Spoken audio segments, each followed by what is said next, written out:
Jadi Ah, wajar. Gimana? Ya aku sekarang nih bicara sama bapak tahu sekarang aku nih Mm-mm. kayak walaupun aku nggak ngelihat langsung sama bapak, kayak tuh ada yang menarik saya gitu. Badan saya sekarang apa yang saya rasain nih Pak? Badan saya tuh sekarang dingin kayak es Pak, tahu nggak? Duh, Tangan sampai pokoknya padahal sekarang nih saya rasain sih ngobrol sama bapak itu badan saya tuh gemeter, dingin sampai kayak orang mati aja nih. waduh. Pucet. Iya, saya nggak tahu seperti itu. Makanya saya tuh kok kenapa ya? Kenapa aku selalu pengen ngomong sama bapak gitu? Kenapa? Ada apa? Aku juga belum tahu kan, ada apa. Tapi aku Menarik. orangnya selalu penasaran. Nah, aku orangnya selalu penasaran kenapa? Aku harus tahu ini kenapa. Tapi aku nggak bisa harus terburu-buru.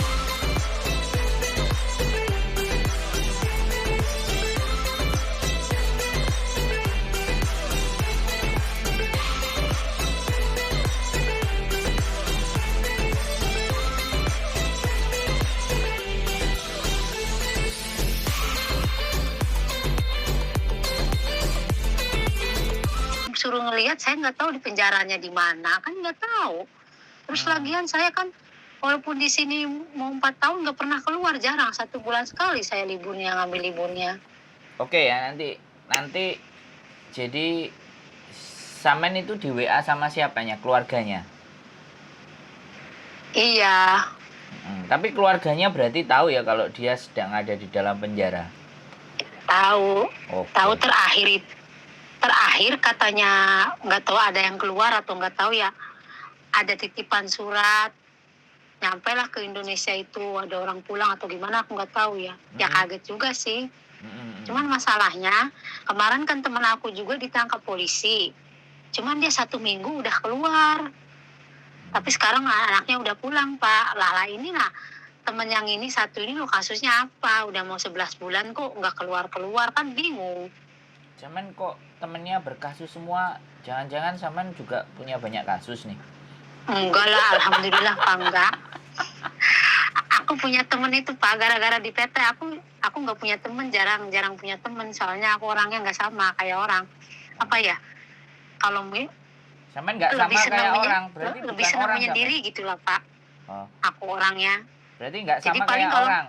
Sebentar. kalau apa-apa aku curhatnya paling ke buku, masalah keluarga apa kok aku sama keluarga aja nggak pernah deket gitu orangnya. Oh, tapi kenapa kok mau telepon saya? Kan saya seneng ini ditelepon. Dapat konten. Ya nggak ada temen curhat tuh gimana? Oh, bagus. Berarti nanti kalau mau curhat lagi. Tapi gini ya, berarti teman sampean itu 11 bulan dia masuk dan sampean tahu dan ada nama terakhir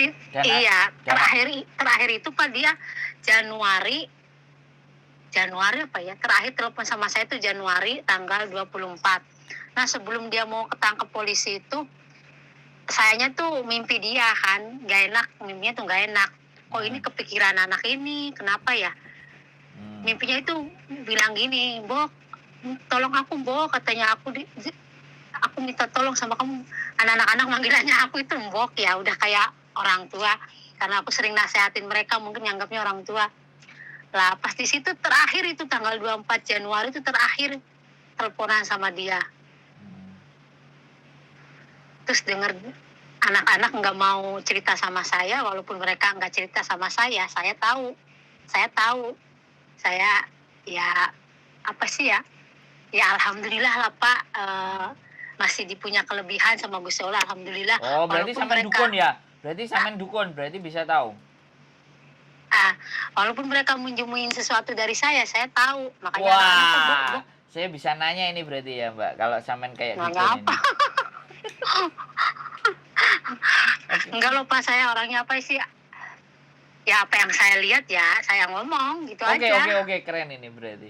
Berarti sampean terakhir telepon Januari ya, sampai detik ini sampean nggak nemu, tapi sampean nanti punya namanya ya, nggak usah disebut di sini. Sampean punya namanya nanti di WhatsApp ke saya ya.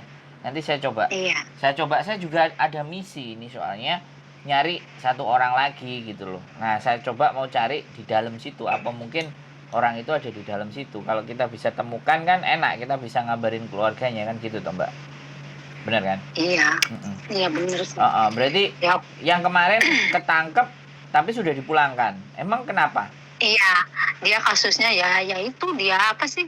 Baru itu sih kalau yang pertama mah emang dia kaburan terus kerjanya. Dia dulu Taiwan di blacklist kan kaburan. Terus? Ya pokoknya aku punya temen di TPT ini ya karena mungkin aku sering bantu mereka ya alhamdulillah. Jadi mereka udah kayak saudara nganggap orang tua lah gitu. Nah kemarin udah keluar dari polisi 1 minggu tapi dengan jaminan dia harus sering lapor kan kerja lagi dia di sini. Tapi harus sering ke kantor polisi lapor. Nah udah kerja namanya anak nakal ya Pak, namanya anak nakal mau di mana-mana tetap aja susah kalau orang udah kayak gitu. Hamil dia nggak tahu sama siapa, katanya sih ngomongnya sama majikannya hamil. Nah, udah hamil itu terus sama majikannya mau melahirin di sini apa kamu pulang ke Indo katanya. Dia pulang ke Indo, sekarang udah pulang ke Indo, udah lahiran sih. Ya udah pulang dia. Makanya lah aku tanya sama dia, kamu selama di penjara itu kasus kamu kan cuma kayak gitu, kok bisa keluar cuma 1 minggu di penjara. Lah teman kamu ini loh satunya udah berbulan-bulan.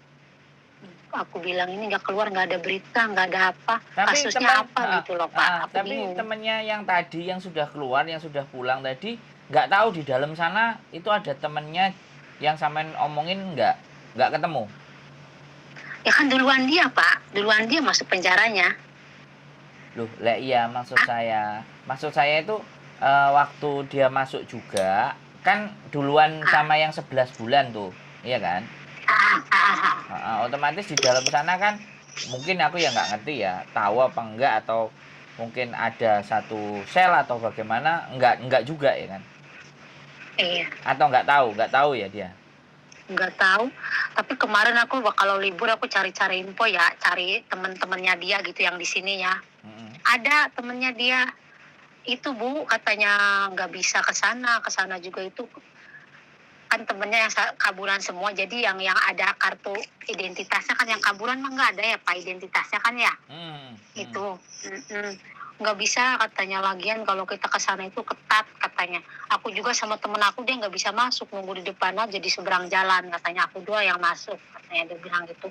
Di sana itu katanya ketat Pak, diperiksa nggak boleh bawa apa-apa gitu loh. Iya. Nah, aku bingung. Iya, maksud saya iya, ya memang nengok kan kita nggak boleh bawa sesuatu. Cuman pada selesai nengok kan waktu kita balik kan kita bisa menceritakan. Oke, kunjungan kita sudah berakhir. Kita mengunjungi di penjara ini ya kan. Kita masuk dulu karena tidak boleh membawa alat dan semuanya. Nanti kita akan lanjutkan ceritanya setelah dari dalam. Oke, kan kayak gitu toh. Jadi kalau saya memang sengaja, saya memang mau jenguk dan mau nengok yang ada di dalam sel itu ya intinya seperti itu, karena ada yang boleh kan kita, jadi kita menawarkan diri. Jadi ada sebuah organisasi atau nggak tahu apa kemarin itu kayak pengajian di mana dia boleh kita ngajuin nama, terus kemudian nama kita disodorin ke mereka yang di penjara, terus yang di penjara ACC boleh datang. Nah kita bisa nengok, karena ada juga yang di dalam penjara dia nggak mau, jadi kita tengokin pun, kita ajak ngomong pun ada yang nggak mau. Misalnya kita bawa OT-OT atau bawa bakwan atau mbak siomay atau apa kan, ada yang tidak mau. Itu diperhatikan malah justru tidak mau kan gitu. Nah, pertanyaan saya sekali lagi, berarti pelaporan terakhir itu ke sampean itu belum kena ya? Sejak teleponan sama sampean belum kena. Tapi sekarang sudah hampir 9 bulan, sampean nggak bisa menghubungi dia lagi kan? Iya, susah. Setahu sampean ini, menurut sampean, berdasarkan penerawangan atau berdasarkan rasa, kira-kira itu ada di dalam sana apa enggak mereka dia? Ya yang terakhir sih pernah lihat ya, di ruangannya gelap, sebelah tapi banyak orang ya, kayaknya kayak di penjara itu loh. Tapi itu, aku terakhir kemarin tuh pacarnya telepon, aku bilang gimana? Kemarin katanya ada telepon, katanya cuman sebentar katanya. Siapa? Ya itu si namanya Wariti ya, Wariti kah? Lah, ya syukur kalau ada berita, terus kenapa nggak telepon aku gitu loh ya. Kalau seharusnya kan yang ditelepon tuh keluarganya, bukannya orang lain, walaupun itu pacarnya juga kan sebenarnya keluarganya loh yang ditelepon, kan yang nunggu kabar kan keluarganya. Kenapa mesti pacarnya gitu kan? Oke. Lah, Terus lanjut. sedangkan keluarganya suruh aku tolong, katanya kamu tuh ya dianggap orang tua sama adik saya gitu, dia bilang. Ya aku bukannya nggak mau nolong, masalahnya aku tuh nggak pernah bisa libur juga. selama aku lama di Hong Kong juga, nggak pernah kemana-mana. Iya, jadi iya, nggak iya. tahu. Oke. Aku bilang penjara itu di mana tempatnya, aku nggak tahu, aku bilang. Oke. Semuanya tuh tolong katanya. Tolong Nah. lihat lagi, Bok, ya kalau anak mah sehat-sehat aja masih di sana. Ya yang aku lihat mah anaknya sehat, masih di penjara, cuman kan nggak tahu penjaranya di mana itu. Oke. Berarti sampean melihat dia di penjara itu penerawangan ya kan, feeling rasa sampean ya. Sekali lagi. Terus ada berita dari pacarnya si anak tersebut nelpon sampean. Nah, nanyain kabar. Terakhir dia nelpon pacarnya gitu ya. Iya. Oke. Terakhir aku bilang ini, kalau nggak salah, kalau aku lihat kayaknya tuh bulan 11 akhir mau keluar. Kayak yang aku lihat, yang nggak tahu ya. Namanya kan aku cuman yang aku lihat, Ya, yang aku rasain ya aku ngomong. Yang sampean rasa ya, yang sampean rasakan gitu loh, penerawangan. Terus pacarnya kemarin tuh ngomong, iya, Bok, dia pernah bilang katanya akhir bulan 11 katanya mau keluar, dia bilang gitu. Oke, ya sebentar. makanya aku kemarin tuh gitu ngomongnya. Oke, sebentar. Ini pacarnya ada di Indonesia apa di Hong Kong? Di Indonesia dia pacarnya. Oke, wes. Berarti fix ya. Berarti memang penerawangan sampean lihat itu ada di sana, dan feeling bulan 11 ini dapat info dari pacarnya karena dia bisa telepon pacarnya kan. Tapi kenapa yang jadi pertanyaan kok gak menghubungi keluarga gitu ya? Kok ya, makanya dari malah itu pacarnya yang dihubungi gitu. Padahal keluarganya nunggu-nunggu ini gitu ya. Iya. Tapi pada prinsipnya keluarga tahu kalau dia ada di penjara, tahu. Udah tahu pacarnya mungkin ngasih tahu ya. Oke. Udah tahu. Siap. Nanti tinggal di WA sama saya ya nama lengkapnya, jangan disebutin di sini walaupun tadi sempat kesebut sebentar, nanti coba saya edit gitu kan. Jadi sekali lagi apakah memang sampean bisa melihat sesuatu kalau sampean inginkan?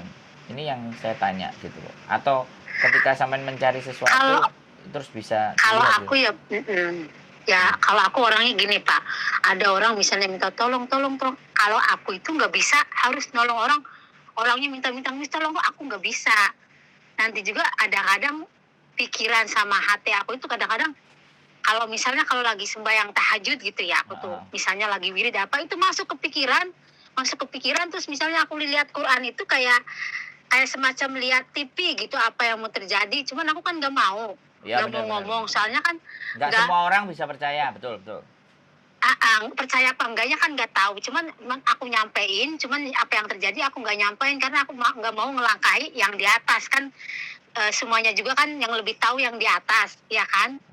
Nah cuman kalau mau merasain sesuatu aku rasain, tapi aku nggak mau cerita karena orang mungkin nggak percaya atau gini-gini kan, nggak mau. Nanti dibilangnya ini itu kan nggak mau. Kayak kemarin kejadian di PT, Pak, aku kan dibenci sama guru ya, dibenci sama guru. Ada yang fitnah aku seperti ini. Sampai aku digabungin sama yang punya PT gini ya, aku bilang, nggak apa-apa, Bapak nggak percaya sama saya. Bapak kan lebih pintar dari saya, orang hebat, orang terpandang. Tapi saya sumpah demi Allah, saya nggak seperti itu. Bapak boleh tanya sama yang di PT sebelum aku berangkat ke Jakarta, tanya sama dia apa yang aku lakuin setiap hari ya, diterangin lah sama orang kantor. Mbak ini nggak seperti ini. Akhirnya itu pisah aku itu, Pak, ditahan pisah aku. Nah aku orangnya nggak mau dendam ya, aku dibahas santai, aku berdoa ya, aku puasa. Aku kalau sakit hati sama orang, Pak, walaupun aku sakit sama orang, sakit hati, aku bawa puasa biar akunya itu nggak dendam, hati aku tenang. Aku orangnya gitu. Ya mungkin karena sering banyak puasa, sering banyak tirakat mungkin ya. Jadi alhamdulillah gitu ya. Allah kasih kelebihan mungkin seperti itu ya. Pernah aku, Pak, di Saudi nolong orang, akunya masuk penjara gara-gara nolong orang. Kan kalau di Saudi lebih parah lagi itu kan, ketat kan. Nolong orang malah di situ aku nggak makan 1 minggu, Pak. Alhamdulillah, ibaratnya Allah masih sayang sama aku. Yang mati itu malahan orang yang aku tolong, padahal dia makan gitu. Sampai orang Saudinya juga aneh, kamu kok setiap hari kamu itu duduk sujud berdoa, saya nggak pernah lihat kamu makan atau apa, tapi kamu bisa bertahan hidup. Sampai akhirnya tuh ada polisi yang lulus sama aku ya, dia mau bantu aku. Kan kalau di Saudi lebih parah, Pak, kita nolong orang itu bukannya apa ya, bukan terselesaikan masalah, malah kitanya juga dapat masalah. Kalau di Saudi lebih parah itu, Pak. Oke. Makanya saya itu pengalaman apapun udah saya jalani di luar negeri seperti apa gitu loh. Oke, sebentar. Jadi tapi adakah hal yang baik ya, yang sampean lihat terhadap sesuatu terus sampean informasikan ke orang lain atau ke teman sampean atau apa, atau mungkin ada hal yang baik yang bisa sampean sampaikan ke saya gitu loh.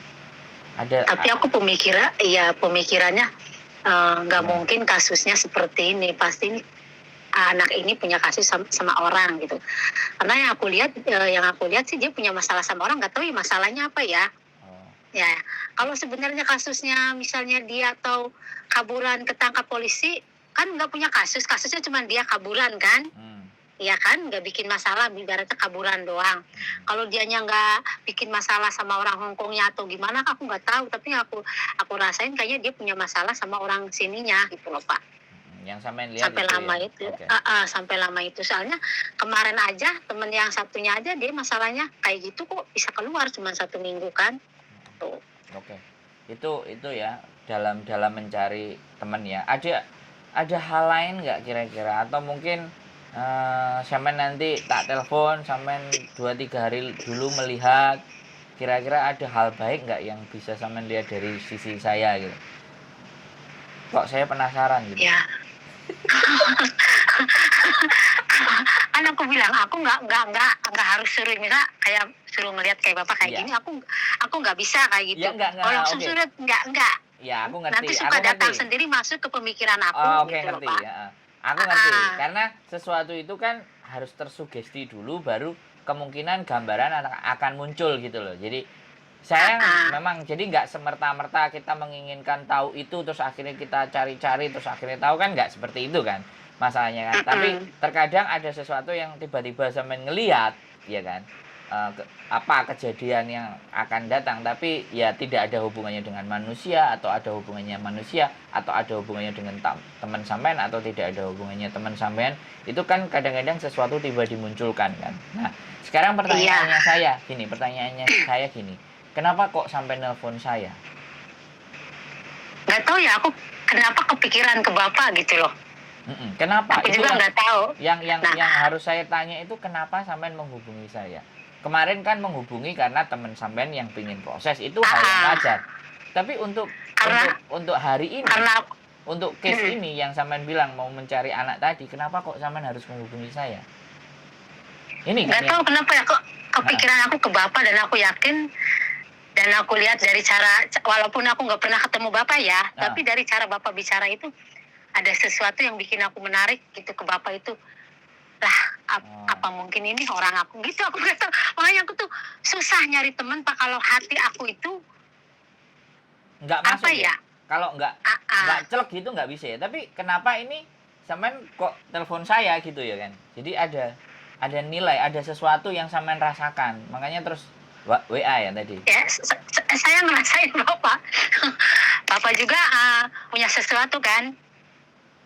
Sebentar. Ini aku jadi bingung. Saya punya sesuatu, ya saya punya banyak, Mbak. Saya punya kemampuan, ya saya sekolah, ya saya belajar ngomong kok. Ya, ini sesuatunya yang sampean maksud sesuatu apa gitu loh, menurut sampean. Sesuatu itu apa gitu. Kayak sesuatu itu bapak yang nggak tahu, yang bikin menarik aku itu ada sesuatu dalam diri bapak itu loh. Nah, ini hal yang baik atau hal yang jelek? Otak saya itu jelek semua soalnya, Mbak. Walaupun setiap manusia emang itu nggak ada yang sempurna ya.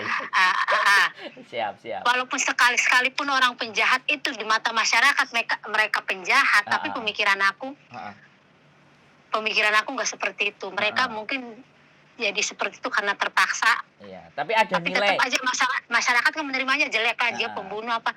Kadang-kadang aku mikirnya nggak sama orang, nggak kayak sama orang. Makanya orang-orang Oh, bilang aku itu orang aneh, aku nggak suka keramaian, aku sukanya di tempat yang kayak sepi. seperti kebun, yang apa, di tempat-tempat alam yang hawanya itu loh Pak. Pokoknya Yang banyak yang tenang, nyatain aku orangnya aneh heeh. gitu aja. Orang melihat sampean itu aneh ibaratnya, makanya nggak punya teman. Ah, Tapi ada. Tapi ada lagi orang yang melihat saya, kamu pasti bisa. Lah apa kelebihan aku bisa? Aku bilang, kalau aku orang pinter, nggak mungkin aku kerja seperti ini, aku bilang. Oh enggak. Ya kita balik lagi. Ah, Kita balik lagi ke tema. Berarti ada sesuatu yang sampean rasakan yang menurut sampean benar sesuai ajaran ini sampean. Dilihat, saya kelihatan ada apanya. Kelihatan apa, bengisnya, jahatnya, atau kelihatan ruwet itu. Kan saya juga penasaran tuh, Mbak. Karena nggak satu orang yang ngomong kayak gitu, tapi Mbak. kalau Gimana? Bapak itu emang orangnya cerewet ya banyak. Tapi kalau lagi diajak bercanda sama marah, tapi Bapak kalau udah hatinya kena itu bisa aja marah. Cuman dilihatnya itu kayak Bapak orangnya itu ya tenang ngadepi masalah gitu ya. Kayak orang itulah, tahu apa sih, susah ya aku tuh kalau ngomong tuh. Udah nggak apa-apa, dicari bahasa yang tepat. Orang yang bisa mengendalikan sesuatu, atau ada sosok yang sampean lihat, kan nggak ada masalah, karena orang melihat itu kan beda-beda, dan saya sangat menghargai itu gitu. Dan saya Iya. kalau hal yang gaib, saya tetap percaya. Hal yang gaib saya percaya gitu loh. Iya, emang sebagian percaya, sebagian nggak percaya. Nah, Emang ada kalau seperti saya itu. percaya, kalau saya percaya. Lu nggak, kalau saya yakin di sesuatu, karena ada alam, ada hal lain di setiap diri manusia. Tapi Gimana? iya, tapi memang kita itu Pak berdekatan sama dunia kan, dunia alam itu memang sebenarnya ada. Nah kalau aku pemikiran kenapa ya sekarang, kenapa sekarang sampai banyak yang viral seperti dukun ya, kayak setan ini, karena apa? Sebenarnya setan itu sebenarnya memang ada, nggak pernah ganggu manusia. Karena apa? Asal mulanya itu manusia sering ganggu kotanya orang ini gitu. Nggak pernah, aku habis sembahyang tahajud, lah aku itu benar-benar masuk ke situ, ke alam itu, benar aku masuk. Yang sama Tapi lihat mereka apa? ya, Yang sama lihat mereka apa? itu ya biasa, karena mereka bilang kalau manusia nggak ngusik aku pun nggak ngusik kalian. Tapi kebanyakan manusia sekarang musik alamnya dia. Nah sekarang banyak yang keluar tuh, benernya. Jadi kurang kerjaan Malah ya. Jadi kedepannya manusia tuh, itu. iya Indonesia tuh malah kedepannya tuh kataku semakin parah. Kebanyakan sekarang apalagi orang pinter, terus agama disalahgunain seperti ini, seperti itu. Sebenarnya itu ya. Jadi sebenarnya manusia itu bencana. manusia itu kurang kerjaan. Jadi akhirnya Akhirnya setan-setan dikerjain juga gitu loh ya kan. Padahal Iya. harusnya nggak mengganggu mereka untuk dikerjain, tapi sekarang ngerjain mereka juga. Akhirnya mereka nggak terima. Mereka ngerjain manusia balik kan, kayak gitu. Bener. Menurut penglihatan sama seperti itu. Enggak, ini saya ngaku penasaran adalah satu lagi gitu loh ya. Jadi ini belum terpecahkan, aku nggak ngerti ya, nggak tahu nanti sampean lakukan riadoh lagi atau sampaikan ritual sampean ngadep. Kalau aku sih aku nggak ritual, cuman ya aku kalau lagi sembahyang tahajud gitu. Cuman aku beberapa hari ini lagi malas sembahyang tahajud. Iya, karena aku kan udah mulai musim dingin ini, malas bangunnya tengah malam. Ya makanya nanti saya harap ya sampean riadoh dulu untuk mencari tahu kira-kira ada hal yang baik yang bisa disampaikan ke saya nggak gitu tentang saya. Dan saya tertarik untuk bisa memahami orang-orang yang bisa melihat sesuatu yang tidak bisa dilihat orang lain. Itu menarik, dan kita mengkaji itu secara logis ya. Walaupun itu sebenarnya agak susah diterima dengan logika, tapi coba kita hubungkan dengan logika cara berpikir yang normal. Jadi agar bisa tersampaikan. Karena bagi saya ketika seseorang menyampaikan sesuatu dan sesuatu itu tidak terima, karena kita tidak mampu menyampaikan yang bisa masuk ke jalan pikiran orang di sini. Jadi wajar. Gimana? Ya aku sekarang nih bicara sama Bapak tahu sekarang aku nih kayak walaupun aku nggak ngelihat langsung sama Bapak, kayak tuh ada yang menarik saya gitu. Badan saya sekarang apa yang saya rasain nih Pak? Badan saya tuh sekarang mati aja nih. Waduh. Pucet. Iya, saya nggak tahu seperti itu. Makanya saya tuh kok kenapa ya? Kenapa aku selalu pengen ngomong sama Bapak gitu, kenapa